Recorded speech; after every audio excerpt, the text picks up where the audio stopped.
नमस्कार, आप देख रहे हैं न्यूज 18 राजस्थान। आपके साथ मैं हूं अभिषेक। इस वक्त एक बड़ी खबर आ रही है, उसकी ओर रुख करेंगे। बीकानेर में बीजेपी के राष्ट्रीय अध्यक्ष अमित शाह इस वक्त मौजूद हैं और बीजेपी नेताओं के साथ बैठक कर रहे हैं। सर्किट हाउस में इस वक्त यह बैठक चल रही है। बीजेपी के कई नेता वहां मौजूद हैं। सीधे चलते हैं बीकानेर। रवि हमारे साथ जुड़े हुए हैं इस पे और अधिक जानकारी देने के लिए। रवि, सुबह सुबह मंथन चल रही है इस वक्त बीजेपी अध्यक्ष अमित शाह, और कौन कौन मौजूद हैं इस बैठक में?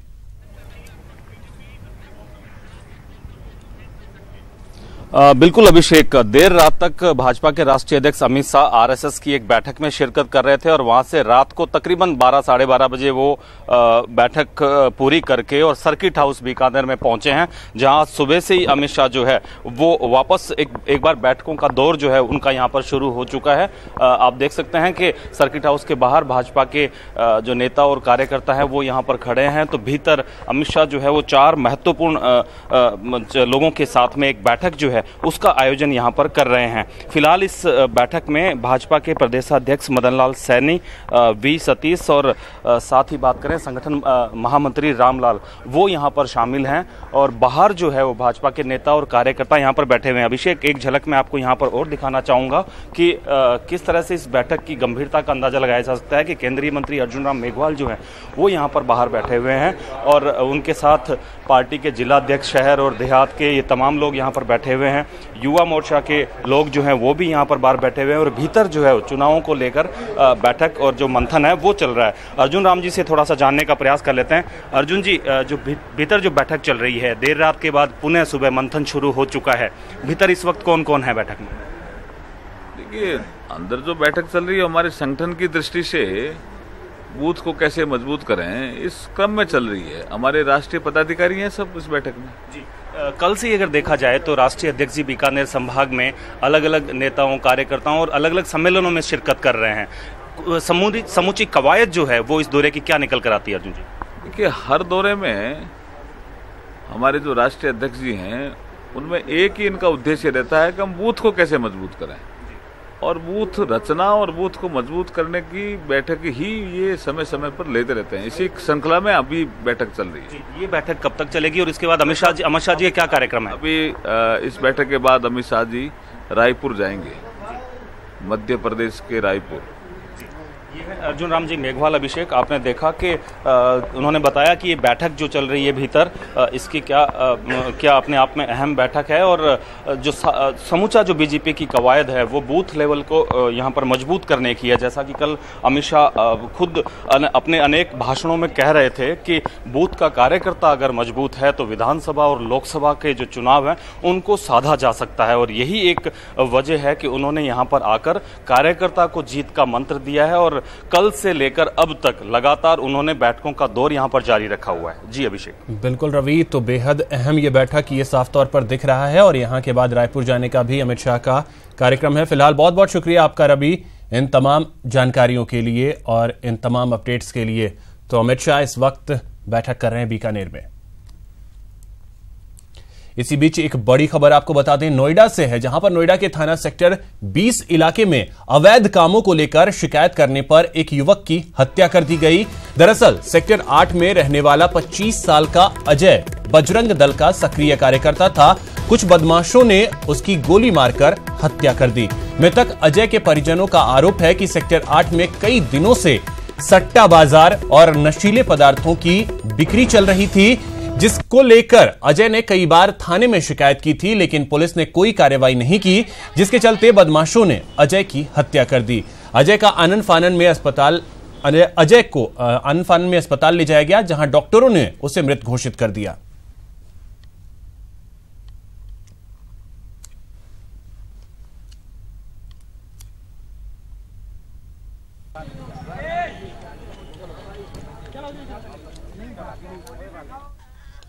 चलिए अब खबरों को देखते हैं सुपरफास्ट अंदाज में।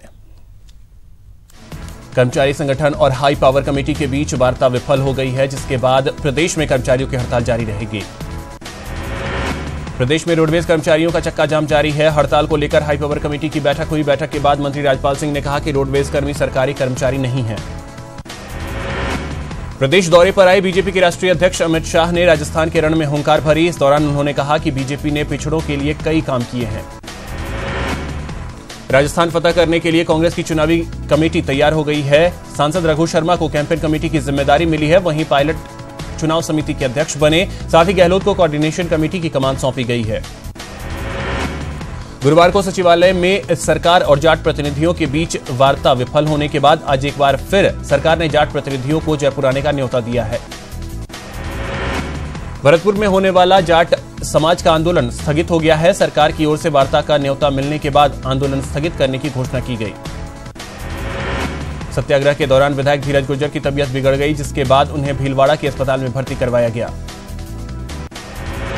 पेट्रोल और डीजल सस्ता हुआ है। सरकार ने एक्साइज ड्यूटी में 2.5 रुपए की कटौती की है, जिसके बाद उपभोक्ताओं को बड़ी राहत मिली है। चूरू में पंडित दीनदयाल उपाध्याय मेडिकल कॉलेज का आज लोकार्पण होगा। मंत्री राजेंद्र राठौड़ कॉलेज का उद्घाटन करेंगे। 189 करोड़ की लागत से इस कॉलेज का निर्माण हुआ है। केंद्रीय वित्त मंत्री अरुण जेटली ने पेट्रोल डीजल पर उत्पाद शुल्क घटाकर प्रति लीटर 2.5 रुपए कम करने की घोषणा की, जिससे उपभोक्ताओं को बड़ी राहत मिली है। सीकर पुलिस ने आनंदपाल के सबसे करीबी दोस्त सुभाष बराल को गिरफ्तार किया है। सुभाष को पुलिस ने प्रोटेक्शन वारंट के तहत गिरफ्तार किया। जयपुर पुलिस ने गुरुवार को देर रात एक कार ड्राइवर की न केवल बेरहमी से पिटाई कर दी, बल्कि उसे घसीटते हुए पुलिस वैन तक ले गई। ड्राइवर ने अपनी कार से एक टैक्सी को पीछे से टक्कर मार दी थी, जिसके बाद स्थानीय लोग और पुलिस का गुस्सा इस शख्स पर भड़क उठा और पुलिस इसे घसीटते हुए अपनी वैन तक ले गई।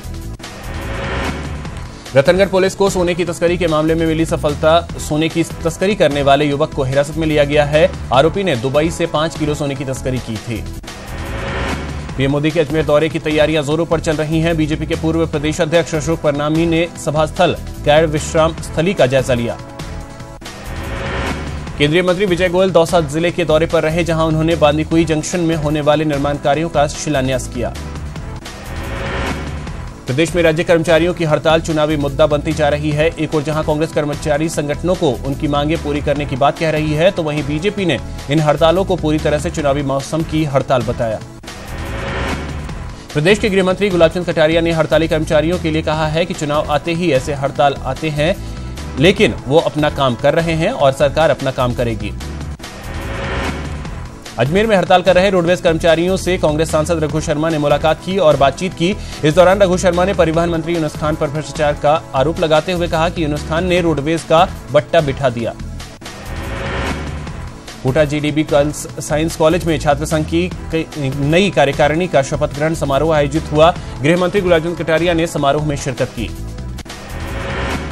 सीकर में आयोजित बीजेपी के शक्ति केंद्र और पूर्व सैनिक सम्मेलन में झुंझुनू से भी बड़ी संख्या में कार्यकर्ता और गौरव सेनानी शामिल हुए।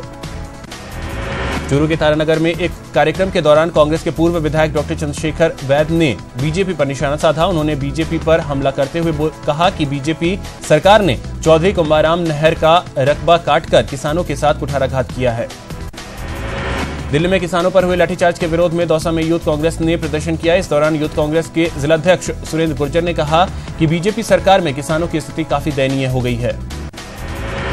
कोटा में जैनाचार्य शशांक सागर महाराज ने प्रवचन के दौरान कुछ ऐसी बातें कही जिससे वो विवाद में घिर गए हैं। उन्होंने बीजेपी के विधायक प्रहलाद गुंजल के पक्ष में वोट डालने की अपील की। करौली में विधानसभा चुनाव को लेकर निर्वाचन और विजिलेंस अधिकारी कर्मचारियों का प्रशिक्षण शिविर आयोजित हुआ, जिसमें नोडल अधिकारी एसीईओ ने विभिन्न बिंदुओं पर विस्तार से जानकारी दी।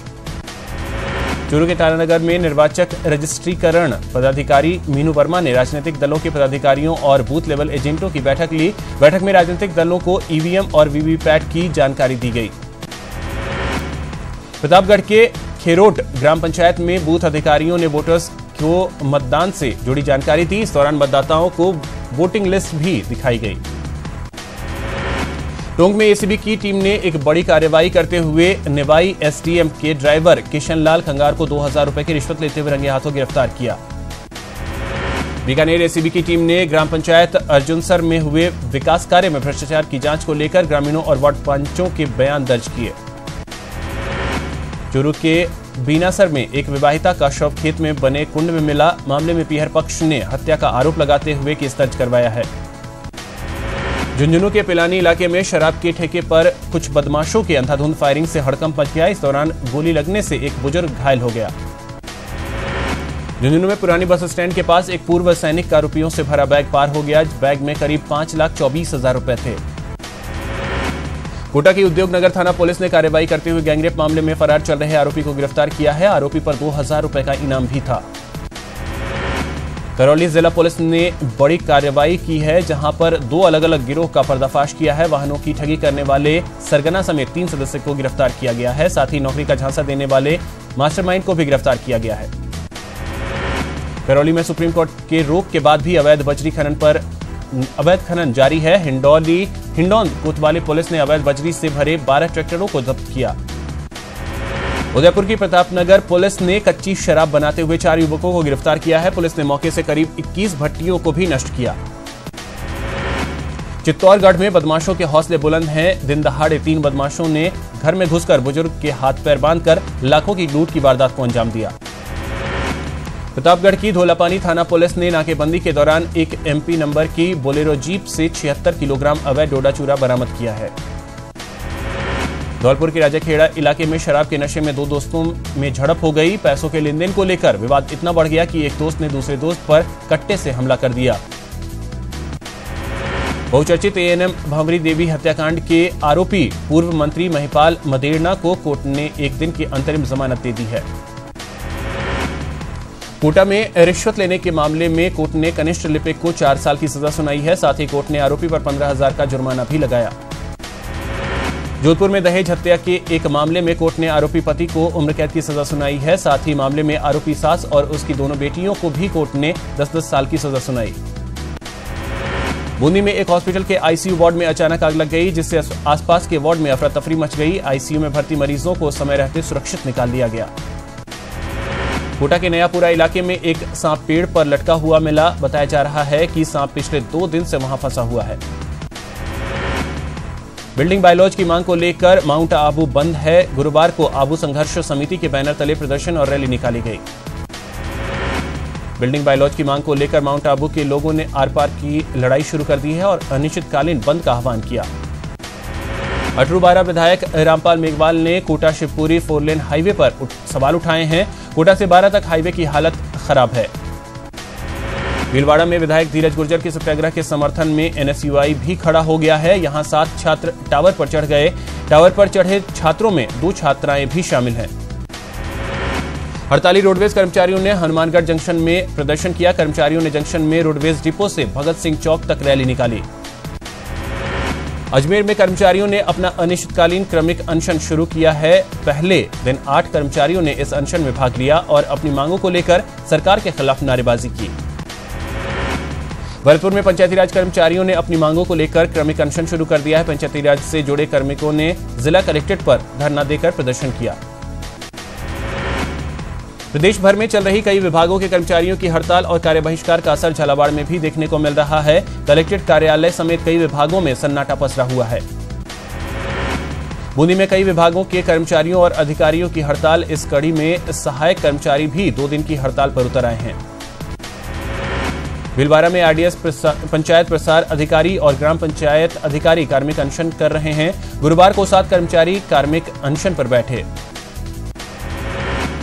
राजसमंद में LHV और ANM कार्यकर्ताओं ने अपनी 9 सूत्री मांगों को लेकर रैली निकालकर सरकार के खिलाफ जमकर नारेबाजी की। भरतपुर के मिनी सचिवालय के सामने राजस्थान महिला स्वास्थ्य कार्यकर्ता एसोसिएशन की ओर से चल रहा अनिश्चितकालीन धरना 8वें दिन भी जारी रहा। इस दौरान स्वास्थ्य कार्यकर्ताओं ने जमकर प्रदर्शन किया। चूरू में LHV और ANM कार्यकर्ताओं ने अपनी मांगों को लेकर कलेक्ट्रेट के सामने प्रदर्शन किया। साथ ही इंद्रमणि पार्क से कलेक्ट्रेट तक रैली निकाली। करौली में LHV और ANM कार्यकर्ताओं ने अपनी 11 सूत्री मांगों को लेकर रैली निकाली और विरोध प्रदर्शन किया। अजमेर JLN अस्पताल के रेडियोग्राफर्स ने अपनी मांगों को लेकर 2 घंटे का कार्य बहिष्कार किया। साथ ही नारेबाजी करते हुए प्रदर्शन किया। मरीजों को इससे खासी दिक्कतों का सामना करना पड़ा। धौलपुर जिला अस्पताल में फार्मासिस्ट और रेडियोग्राफरों ने मांगों को लेकर 2 घंटे का कार्य बहिष्कार किया और रैली निकालकर अपना आक्रोश दिखाया। कोटा में किसानों के लिए ऑनलाइन रजिस्ट्रेशन करना परेशानी का सबब बन गया है। उड़द बेचने के लिए टोकन जारी करने वाली साइट घंटों तक नहीं खुली, जिससे नाराज किसानों ने विरोध जताया। कोटा के इटावा में ई मित्र केंद्रों पर समर्थन मूल्य पर उड़द बेचने के लिए टोकन देना मुसीबत का सबब बना हुआ है। जिस साइट के जरिए किसानों को टोकन जारी किए जाते हैं वो साइट घंटों नहीं खुलती। सवाईमाधोपुर के दर्जनों गांवों के किसानों ने जमीन मुआवजे की मांग को लेकर प्रदर्शन किया। राष्ट्रीय राजमार्ग के लिए सरकार ने जमीन अधिग्रहण किया है।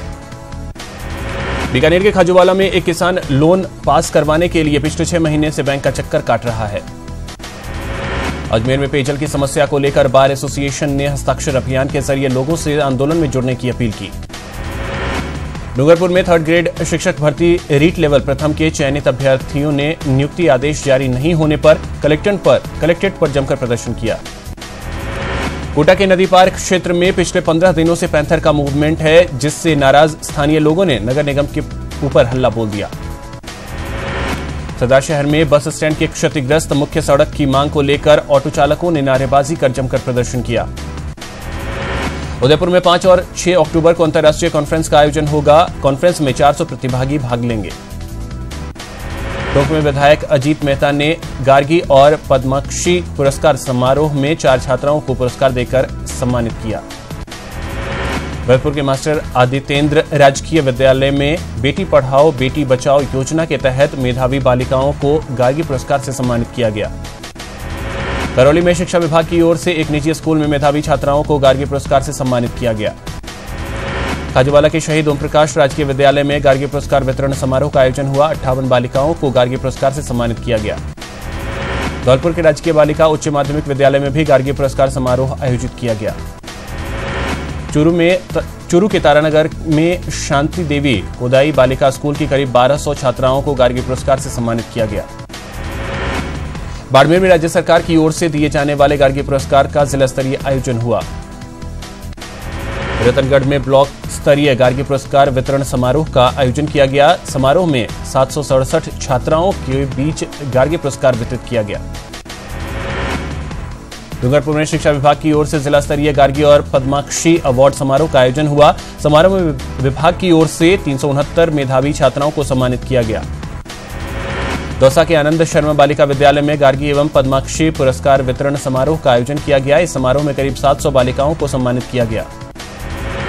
बूंदी में रेड क्रॉस सभागार में स्वैच्छिक रक्तदान शिविर और वरिष्ठ जन सम्मान समारोह का आयोजन किया गया। टोंक पहुंचे सीकर रेवासा पीठ के अग्र पीठाधीश्वर डॉक्टर राघवाचार्य वेदाचार्य ने नगर परिषद की ओर से बनाए गए कामधेनु सर्किल पर उद्घाटन किया। चित्तौड़गढ़ में mobile van smile on wheels की शुरुआत की गई। इस मौके पर इसका मुख्य उद्देश्य ग्रामीण क्षेत्र में प्राथमिक सेवाएं उपलब्ध करवाना है। बूंदी में पूर्व मंत्री स्वर्गीय पंडित ब्रज सुंदर शर्मा की 100वीं जयंती के मौके पर विभिन्न कार्यक्रमों का आयोजन हुआ। झालावाड़ में मुख्यमंत्री जल स्वावलंबन अभियान के 4थे चरण का शुभारंभ हो गया। इस अवसर पर स्कूली छात्र छात्राओं ने जल जागरूकता रैली निकाली। सवाईमाधोपुर में हर्षोल्लास के साथ मनाया जा रहा है वन्य जीव सप्ताह। वन्य जीव सप्ताह के तहत पेंटिंग कंपटीशन का आयोजन हुआ। बीकानेर जिले में महाराजा डॉक्टर करनी सिंह शूटिंग रेंज का लोकार्पण केंद्रीय राज्य मंत्री अर्जुन राम मेघवाल ने किया। उदयपुर में north zone inter state badminton championship 2018 की तैयारियां अंतिम चरण में है। प्रतियोगिता के लिए राजस्थान टीम की घोषणा हुई। अजमेर जिले में 63वीं राज्य स्तरीय बैडमिंटन प्रतियोगिता में खिलाड़ी खुशी पुनिया का सूची से नाम होने के बावजूद वो नहीं खेल पाई। भरतपुर के हरदित कॉलेज में बॉक्सिंग प्रतियोगिता में जमकर हंगामा हुआ। हार से बौखलाए बॉक्सर ने बवाल काटा। हारने और जीतने वाले बॉक्सिंग टीम आपस में भिड़ गए। वेस्टइंडीज के खिलाफ राजकोट टेस्ट के पहले दिन स्टंप्स तक भारत ने अपनी पहली पारी में 4 विकेट खोकर 364 रन बना लिए हैं। स्टंप्स के समय कैप्टन विराट कोहली 72 और ऋषभ पंत 17 रन पर बनाकर क्रीज पर डटे हैं।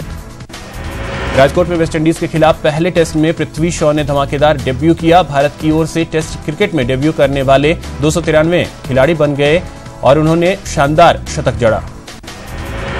डेब्यू टेस्ट में शतक जड़ने वाले पृथ्वी शॉ ने दूसरे विकेट के लिए चेतेश्वर पुजारा के साथ शतकीय साझेदारी भी बनाई। 3 रन पर केएल राहुल का विकेट गिरने के बाद दोनों बल्लेबाजों ने भारतीय पारी को मजबूती दी। भारतीय opener KL Rahul Rajkot test में भारत की पहली पारी में पूरी तरह फ्लॉप रहे। इंग्लैंड के खिलाफ ओवल में हुए आखिरी टेस्ट में शतक बनाने वाले राहुल का बल्ला राजकोट में खामोश रहा। राजकोट टेस्ट से ठीक पहले वेस्टइंडीज टीम को एक और करारा झटका लगा है। टीम के नियमित कैप्टन जेसन होल्डर एड़ी की चोट की वजह से टेस्ट से बाहर हो गए। बीसीसीआई ने भारत और वेस्टइंडीज के बीच इंदौर से दूसरे वनडे की मेजबानी छीन ली है। बोर्ड ने मैच में मुफ्त पासेस को लेकर जारी विवाद की वजह से यह कदम उठाया। पाकिस्तान की जेल में बंद भारतीय कुलभूषण जाधव मामले में संयुक्त राष्ट्र के अंतर्राष्ट्रीय न्यायालय में 18 फरवरी 2019 को फिर सुनवाई होगी। पाकिस्तान की सेना ने राजनेताओं को उसके खिलाफ गैर जिम्मेदाराना बयान देने पर वार्निंग दी है। सेना ने ऐसी बयानों को देश की स्थिरता के लिए हानिकारक बताया है। अमेरिका के राष्ट्रपति डोनाल्ड ट्रंप ने कहा है कि सऊदी अरब के किंग शाह सलमान अमेरिकी सैन्य सहयोग के बिना संभवतः 2 सप्ताह भी पद पर बने नहीं रह सकते। अमेरिका के शहर कोलोराडो में FT म्यूनिशन कंपनी ने रिबन गन बनाई है। ये गन एक बार में 4 गोलियां फायर कर सकती है।